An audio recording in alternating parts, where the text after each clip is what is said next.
Welcome to the Enneagram 2.0 podcast. I'm Beatrice Chestnut. And I'm Uranio Paes. And today we're talking about collective shadows and the divisions in the world today and what the Enneagram types, people of each Enneagram type, can try to do a little bit more in order to create a little bit more possibility of understanding in the world. And, again, eventually world peace, but we know we're not anywhere near that at the moment, sadly. Yeah, I guess the phrase that comes to me to start with is a phrase that the French students in 68 used. It's be realistic, think of the impossible. Because we really need this. Yeah. And if we just say it's impossible and we give up, we're done. Mm-hmm. It's really time for aiming high in what we believe we should do, and asking for tolerance and love and understanding is a tall order right now. But it's absolutely necessary. So be realistic. Aim for the impossible. Right. And in that spirit, we're doing this podcast both because of the moment, and we think it might be helpful to some people, and we're also for people who are interested doing a course in January on collective shadows and navigating these challenging times in light of the Enneagram. And so, if you're interested in this topic, you can join us to get more of this conversation deeper into this conversation. Today, we'll just say a little bit about what each of the 9 types, and we might sprinkle in some subtype suggestions, as we sometimes do, to what each type maybe tends to have as a blind spot or a shadow. And then again, thinking of this when each individual of each type has a shadow that makes it hard for them to open up and understand someone they disagree with. What can they do to create a little more possibility for reaching out, for hearing the other? And again, we'll talk about this a little bit in terms of the individual types, but of course, when each of us does our work on our individual shadow, it really helps the collective. So we're also talking about this on a collective level, because I think all of the Enneagram types, we can see them in cultures and countries. They have a personality as well. So when we're talking about shadows, we're talking about when we own our individual shadow, it helps ease the pressure on the collective shadow. Right. So a year and a half ago, in April 2023, we posted 2 podcast episodes on collective shadow. Right. And just want to say, we won't repeat what we said there. You might want to revisit those 2 episodes. Yeah. And this all started with some reflection you did that I was very grateful for on each Enneagram point and the shadows that point brings to all of us in society and within ourselves, all the 9 points, not the 9 types. And I think that is super useful. And if we work more and more on that line, we will be better as a civilization. Exactly. And those podcasts where we talked about collective shadow, generally, I think they talked a little bit more in general, the typical shadows for each of the 9 types, and how they manifest in the collective. Right. So, and this will be a little bit different in that we're aiming a little bit more for the current moment of division throughout the world, and certainly in the US, where I'm from. We just had an election which ended up being almost 50-50, and there's a lot of difficult feelings on both sides about the other side. And of course, this is the kind of thing that leads to wars, and there are extremely tragic wars happening throughout the world today. And so we offer this as a little tiny bit, maybe a drop in the ocean of something we can offer, what each type can, in this kind of moment, remember to own in themselves that could create a little bit more possibility for dialogue. Yeah, yeah. I believe that working with the Enneagram means being in the peace business. And to me, the war somewhere in the world right now is connected to the war we stay in touch with in the inside. Yeah. And it's connected to things like mental health and more. Yes. So I see no division. Right. And I also think we're having a real crisis of connection in the world today, right? You see this in high rates of addiction, uh, high rates of suicide, people who like commit mass shootings and other crimes like that are often people who get described as loners, who had no connection, who felt really alone in the world. And so I think one of the things we're trying to point to here is what in our types sometimes create that connection or create a sense of aloneness that makes it hard to bridge the divide, that makes it hard to reach out, that makes it hard to know how to create connection when it seems like the people who disagree with you become so far away, and we even think like, how could that person think that? They must be crazy. And of course, we drift farther and farther apart and connection becomes more and more difficult. So I think that's the sort of context that we're talking about here. Right. So, how do you want to start this? Maybe the normal order. I think I I'm ready to talk about some. I was going to say one more thing, and that is I've been trying to notice this in myself. For instance, I feel a lot of strong emotion about, some of the wars today, people getting killed by other people. Of course, that's been happening throughout the 20th century. Eckhart Tolle has a quote that I often think of about how the human mind, and I think we could say the human ego or personality is kind of insane. And what we think of as normal sanity for us humans is actually insanity. And his evidence for that is that in the 20th century, humans killed other humans like at the rate of 100 million or some huge number like that. So I've been noticing in myself, like how in a small way, in my own small way, is my own inability to get over my ego, to see something in my shadow and own it and shift it.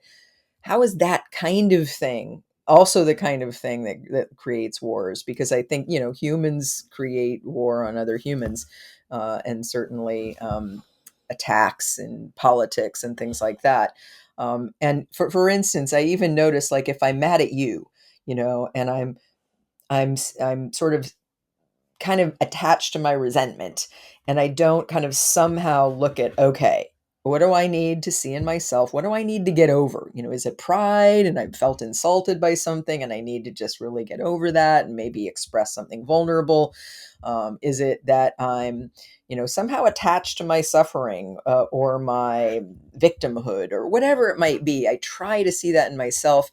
And in a way, it motivates me to get over it when I realize that's the same kind of thing that causes all the problems that we have in society. Is like when we humans go against other humans because we can't see and get over our the lower side of our personality, or the lower self, as it's sometimes called. Yeah, to me, be what defines personality is a state of war, outside and inside. Right. And I really like what Sartre said, that the hell is the other. Mm. And I think that defines a lot the level of energy we vibrate in when we are in personality. Yeah. Other people who are different than us make us go crazy, and we react to that Right. because we want to impose our own views of the world. And it's very hard for us in the beginning to stay close to people who push our buttons. And it's something that is really necessary as we grow, because then we understand that the other person is a mirror of some Mm. shadows we have. Right, right, right. Yes, we often meet our shadow in projection, in projecting it onto the other person. So yeah, okay. So I think that helps us set the context. And so maybe since we are going to go more deeply into this in our event in January, maybe it's just one or maybe two brief things about each type Right. that each of us can do to sort of own a shadow aspect that can help create a little bit more unity. And let's do start Yeah. with the body types as we normally do. Maybe let's start with type 8. Right. Well, I'd say very, very hard time listening to the other person, wishing, at least unconsciously, wishing for conflict. Mm-hmm. Although deep inside eights don't like conflict, they produce it more often than Mm-hmm. others. Mm-hmm. And something like, I'll show you how wrong you are, right? Mm-hmm. And I'll change your opinion, and I'll Mm-hmm. show you how you're going to be defeated, right? The thing that in order for one to win, the other needs to lose. Right. And this oppositional force, and sometimes patronizing, sometimes simply not paying attention to the other person. Right. And I think there's in on the conscious level a confidence or overconfidence or a lot of overconfidence that the way I see it or the way I want to see it is the way to see it, and I can enforce that on others. And I don't look at my vulnerable side. I don't look at the part of me that's hurt, and I overcorrect. I overcompensate by imposing my will and my view of things in a way that creates a reaction in the other person naturally. Right. Yeah. I just want to say, for you as a two or for me as a five, that is also something we both need to be really aware of, because it's a Mm, narrow connecting point. yes, for both And of us. in troubling times, we tend Hmm. to go to the arrows, we get out of our Hmm. normal things, we try to find new resources of like coping strategies. Hmm. And I think that fives, twos, and eights need to look into what we're saying here. Yeah, yeah, yeah. Yes, at the risk of getting a little too complicated, but yes, I agree, and that's a good point to remember with all the types. So, what about type 9? Yeah, I think that passive aggression that Mm, is present nowadays, from memes that you send to your family group on WhatsApp mm-hmm, to, some unspoken forms of prejudice, or some indirect ways of using other people who speak out and say stuff that you would like to say yourself, mm, like activating the other person's anger mm, through mm-hmm, your own personal ways of teasing the other person mm, towards it. mm-hmm. Right, right. Yeah, I think passive aggression and that anger goes underground, right? Like often nines have a lot of anger in their shadow, and to the extent that they don't want to feel it or see it or express it, it stays in the shadow. And our shadows create problems Yeah. when they drive our behavior, but we don't own it. And I also think there can be this strong desire to go for false peace, Hmm. not actual Yeah. peace, right? So and we all have to get along, even if it means we just don't talk about it, Yeah. right? Avoidance of conflict. Avoidance of conflict, which perpetuates conflict Hmm. ultimately. Yeah. Yeah. Yeah. So Okay. type 1. Sure. Yeah, I think the righteousness that Mm, ones have in, having no doubt that they get it and other people don't. that they get it. Yeah, yeah. Yeah, and the righteous anger in itself. Mm-hmm. I'm telling you, this is the way. Mm-hmm. Also, something like the militant aspect that you Mm-hmm. see a bit more on social ones, but it's present in all ones and in all of us to a degree, Mm-hmm. like trying to convert the other person in some ways, also as the sexual one thing. Mm-hmm. So I believe that we need to look into how we feel we are right, Mm-hmm. and how we need to be right. And I truly believe, out of a recent process I had actually, that stop trying to be right, brings peace. Mm-hmm. Mm-hmm. Stop needing to be the right person around, Mm-hmm. Mm-hmm. and just giving up in Mm-hmm. terms of knowing or Mm-hmm. being sure about your own opinions or whatever. Right. I also think all of what you're saying can be a way of seeing the world in black and white, Hmm. right and wrong. You're either right or you're wrong, and I'm right and you're wrong. And I think it can be almost like a shadowy fear of the gray, of the Hmm. truth being that all of us have good and bad in us. We're human. At Hmm. this human level, nobody's 100% good, 100% bad. But I think that gray can be scary. Like, what Mm. do when you can't label something as right or wrong, good or bad? It can feel a little bit to one's like chaos or disorder, or things aren't in their right categories. And so the fear of sort of what it means if right and wrong aren't so clear, really, Yeah, yeah, yeah. or so definitive. Maybe we could talk a little here also about guilt.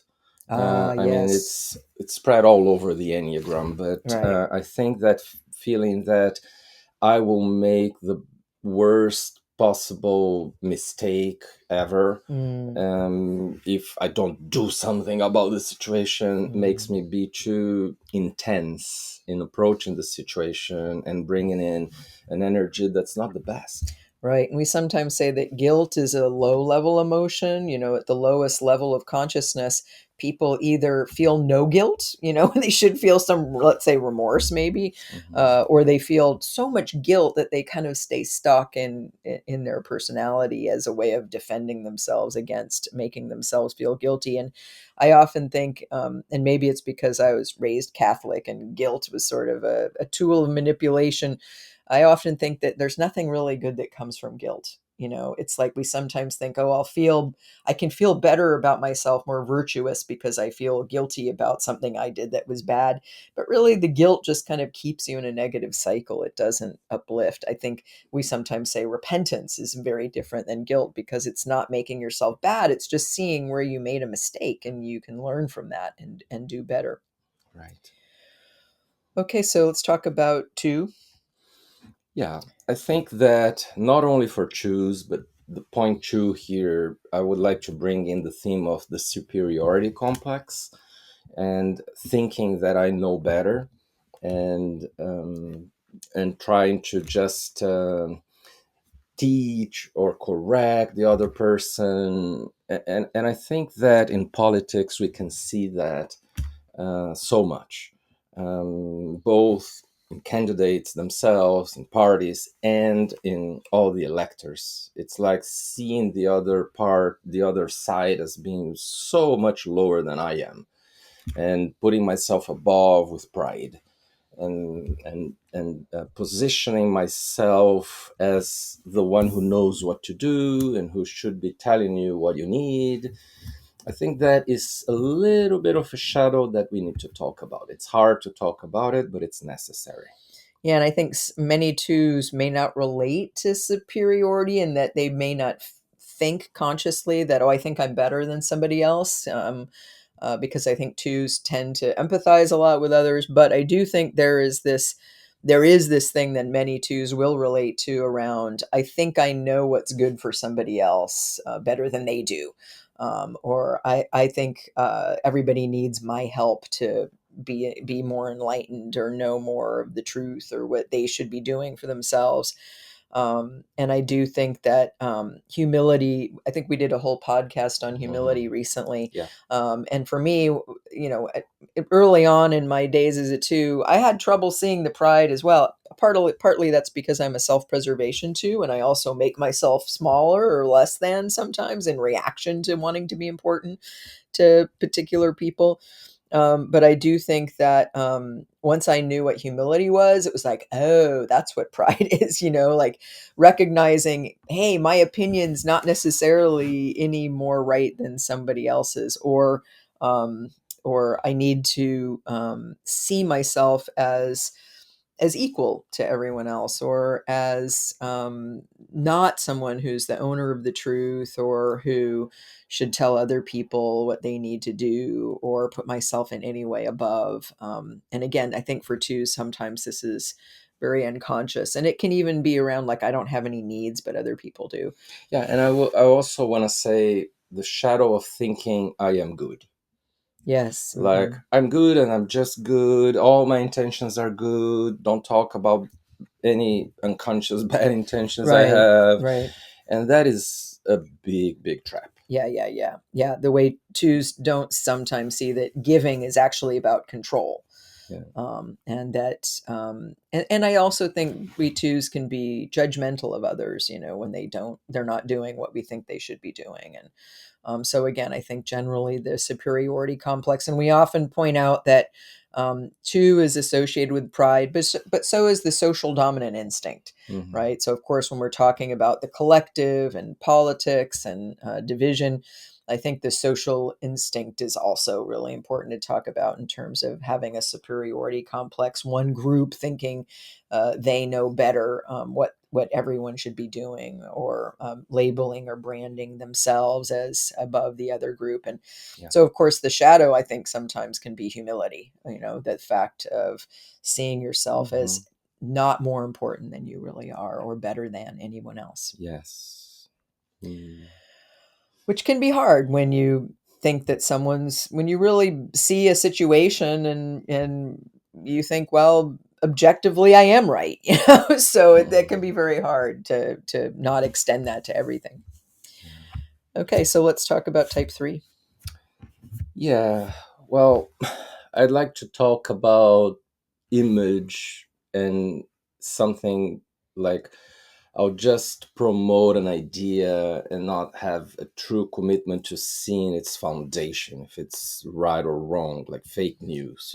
And if something I'm saying is coming just out of my wish to convince and persuade, and to get an advantage or to produce a result, or if it's really um, relying on truth and something that is objectively there with data, with evidence, instead of just trying to bring more people to your side. Mm-hmm. So I think the whole thing about fake news and other things is a little bit concerning. And I'm not saying it's type 3 thing, but I think there is something in that sphere of the Enneagram for threes that talks about deceit versus what's really veracity. Right. Yeah. What I was thinking when you were talking was the virtue of type 3 is veracity or truth, and how threes, when they shapeshift and identify with their image or whatever image they need to have to appear successful, like they lose track of the truth. Right. So I think it can be hard these days. It's sometimes said we live in a post-truth world because the truth is whatever either side wants it to be. And how do you find what's really true in that world? I also think that for threes, there can be an assumption that there's one definition of success, that success equals this. And so the goal is unquestioned, instead of realizing that it's more complicated than that. And different people have different definitions of success or what the result should be. Or what but of course, I think sort of going for the image and not seeing the truth underneath, whether that's the truth of who somebody is or the truth of what needs to happen. I think losing track of the truth in this world can be really hard. And each of us, it kind of makes me think a little bit about type 8. It's almost like there's something vulnerable about getting in touch with a deeper truth inside. Like maybe I'm feeling sad or alienated, and that's why I kind of press for one Mm-hmm. definition of success, or I think I need a particular image. Mm-hmm. Right. So type 4. Yeah, I believe that the tendency to compare and trying to be different or superior, making myself unique, making myself better than, sometimes with some elitism, Elite. elite, yeah, and sometimes with a terrible feeling about myself.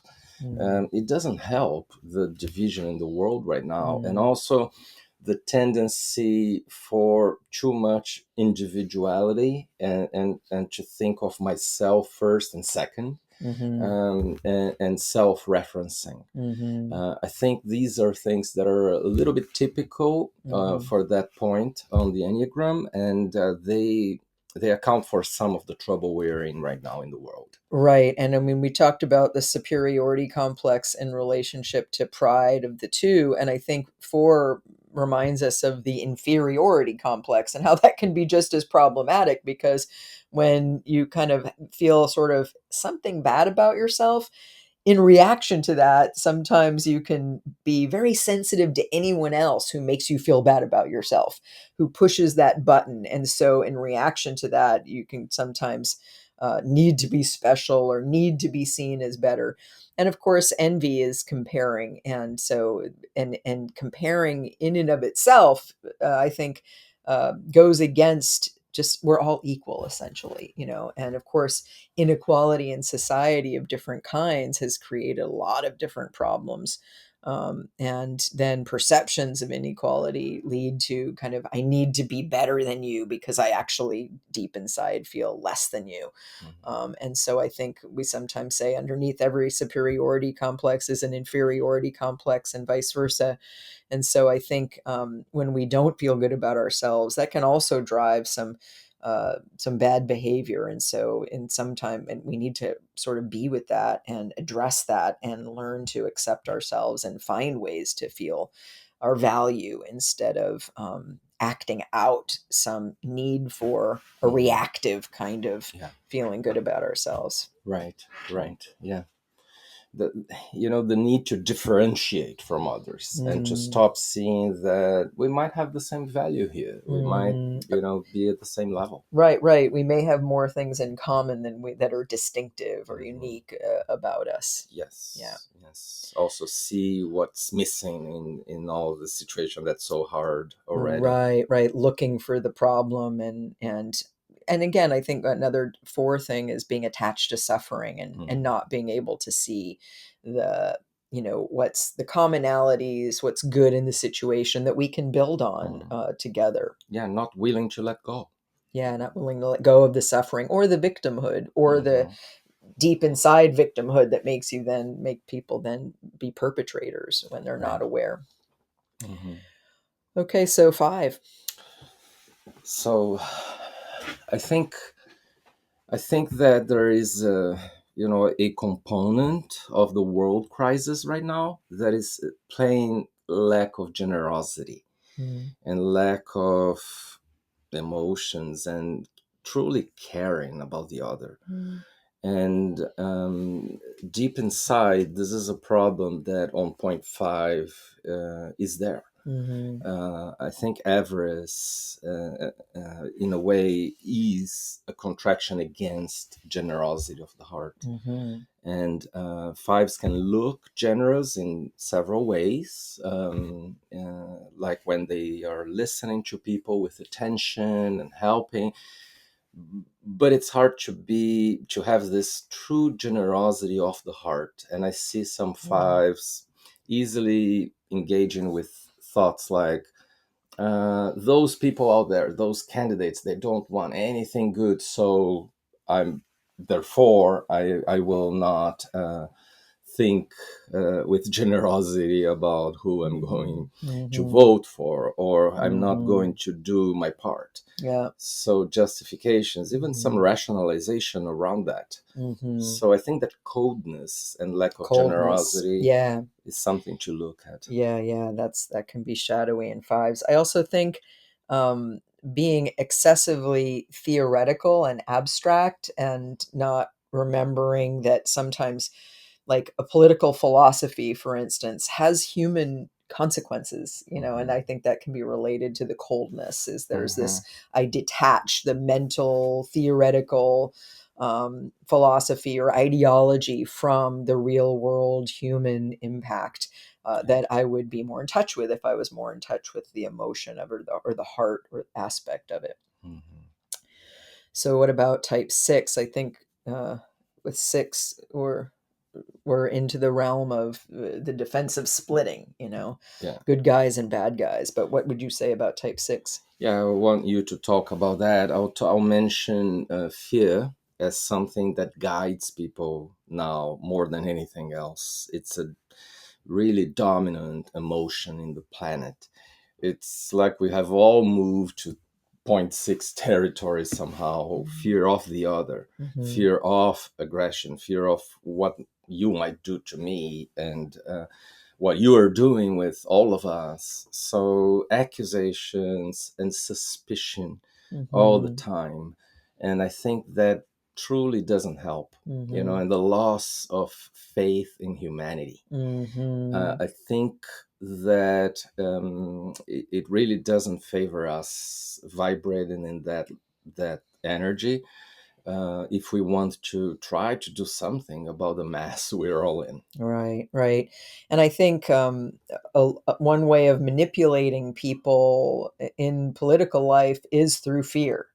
And so when people act out their fear of going against somebody else, instead of examining that fear and understanding it and working through it, and this is sort of the what sort of the engine behind the defense mechanism of splitting, which starts in childhood at a stage where the child can't hold good and bad together, right? So the parent is either bad or good, and often we need to make our parents good as children, and so we make ourselves bad. But in wars, in countries, cultures, one group going against another, it's often the others made completely bad and we're completely good.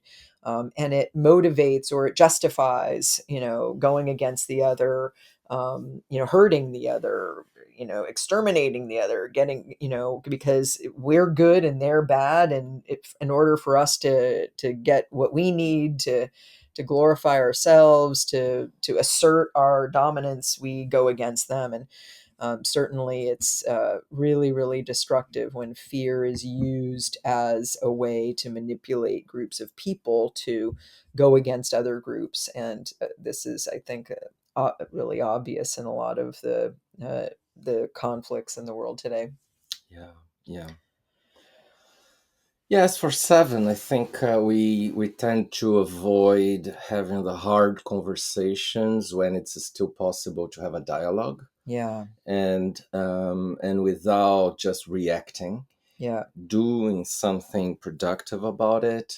And sevens sometimes have this tendency to just rationalize problems and not really confront problems. But then also sometimes sevens just blow up after some time doing that in a way that is also not productive. Mm-hmm. And then there is also a similar tendency to what I said during point four of self-referencing.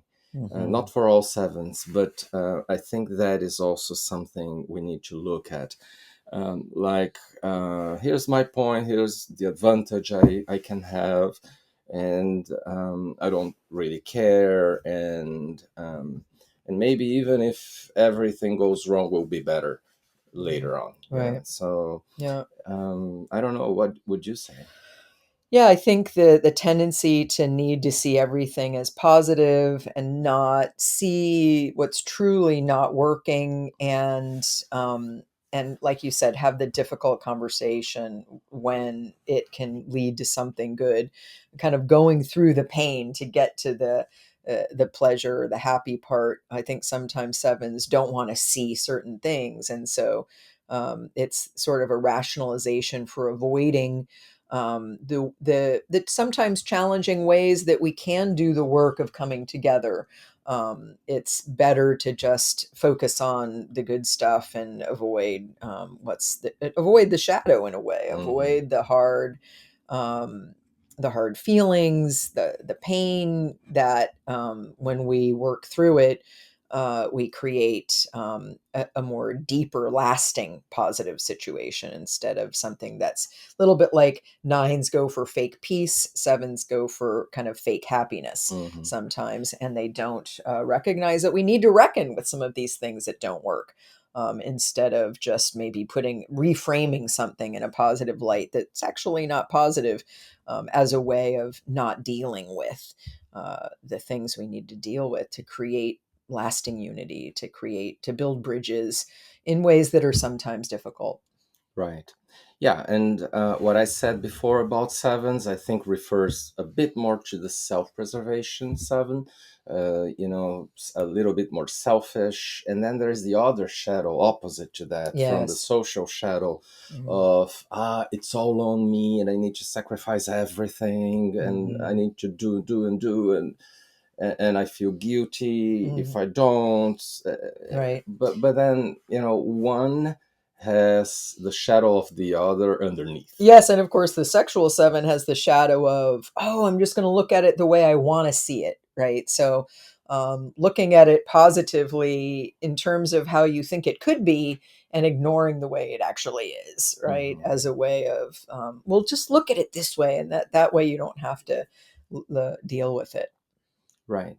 Yeah. Yeah, and all in all, I'd say the shadow of looking outside and seeing the other as the enemy, and seeing that I'm not talking about seven anymore. I Yeah. think You're for all talking of generally us, for yeah, every type, all of us. Yeah. looking outside and criticizing the other instead of Hmm. looking inside and observing myself a little bit Hmm. more in how my own shadows impact negatively out there. Yeah, exactly, exactly. And seeing that when we don't work on our shadows and even actively avoid seeing them, that has an impact in the world around us. And the more we can very courageously understand and look at our own shadows and own them and work through them, it has a positive impact on the world around us.